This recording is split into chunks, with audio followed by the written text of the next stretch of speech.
Hi, my name is Doretta Gaston. I'm a registered nurse and health and wellness coach. And I'm on here today because today is Long-Term Survivors HIV Awareness Month. And I am a long-term survivor. I've been living with HIV AIDS, an AIDS diagnosis to be specific, for 27 years. And I want to just inform everybody that a long life, a long, healthy life is possible. So if you're newly diagnosed, you have a lot offered to you today that we didn't have 27 years ago or even before then. So find yourself a good doctor, take your time, make sure it's someone that could hear you, hear your desires, just going to relieve your fears at least as much as they can, and make sure that your doctor has a good support system. And I mean the office staff respects you, is no long wait, so he's not rushing you out or they're not rushing you out. Those things were very important to me. And get a support system, people that could hear you.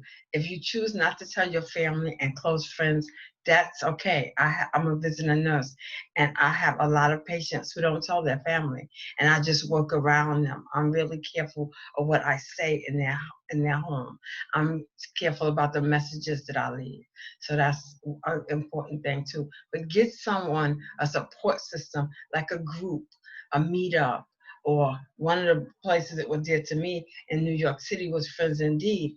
They helped me a great deal. And I was the only Black person there at the time. It was gay white men, but they were very supportive of me, very taught me a lot about alternative meds because that's what I took at that time. It wasn't no medication. Like today, you have 20 or 30 different meds, and all some like three in one pill. Back then, I was taking like 43 meds because I got an opportunistic infection. And what that is infections that normally happen to people who are not HIV positive, but because your immune system is low, all kind of stuff just start popping up. And I got PCP, which is pneumocystis carinii pneumonia, very serious pneumonia that can kill you, as well as TB back to back, like within 3 months. And so that's what gave me the AIDS diagnosis. So you have all kind of medications today that will help you. So get a good doctor, research, get references if possible, make sure they have a good, system in place. He has a good system in place. That's very important. Don't just think that's not, because it is. Because sometimes before you see him, you have to see his staff, or you may want to talk to him or leave a message. So that's important. It is a doctor that has a great support system of his own. And you want to build your own support system. If you choose not to tell your family, that's really your choice, but get someone you could talk to, some group that you feel safe with.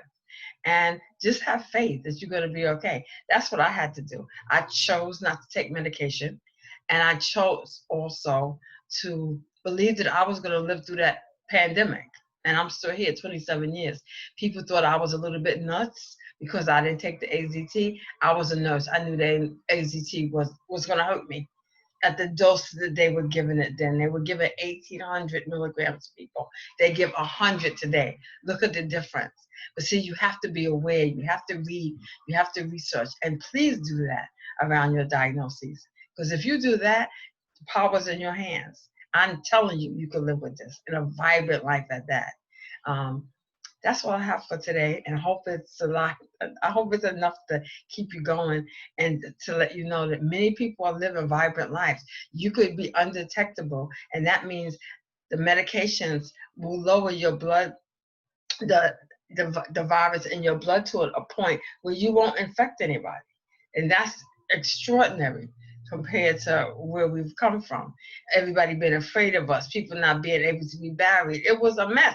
You think we're going through something with corona, with COVID?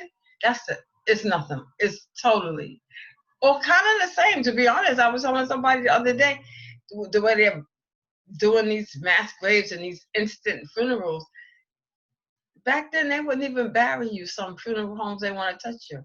So if you're newly diagnosed, know that you're going to be okay. Just get good doctor, good support system, eat right, take your medications or your herbs, depending on which modality you choose, and believe that you're going to be okay. Your mind is everything. I had an affirmation: I will live through this epidemic, this pandemic. I was determined. People used to look at me like, yeah, okay, watch me. I was determined to take it a day at a time, research, do my best. I wasn't taking medication then.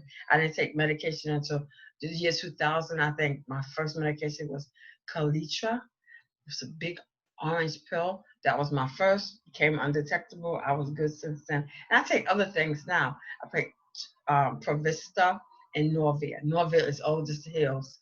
I don't even know why they still taking it. But anyway, don't bother me. Don't make me sick. I'm fine. But so that's my words for you. Please subscribe. This channel is for women living with a chronic diagnosis. I talk about HIV/AIDS because that's what I know. I talk about cancer because I'm just coming through rectal cancer last May. I was put in remission. I thank God a day at a time. So I know what it is to be fearful, to doubt, to want to be apprehensive when you just get a diagnosis that could threaten your life or your quality of life. So subscribe, press the notification button so every time that I come on, you could be alerted that I'm here. And please leave a comment, good or bad. I'm open to learn and get better and to help you in any way I can. Again, my name is Doretta Gaston. I'm a registered nurse. I'm a life coach, and I'm a best-selling author of the book called Women Living Victoriously, Strategies to Empower Women with a Chronic Diagnosis. And you be blessed. Bye.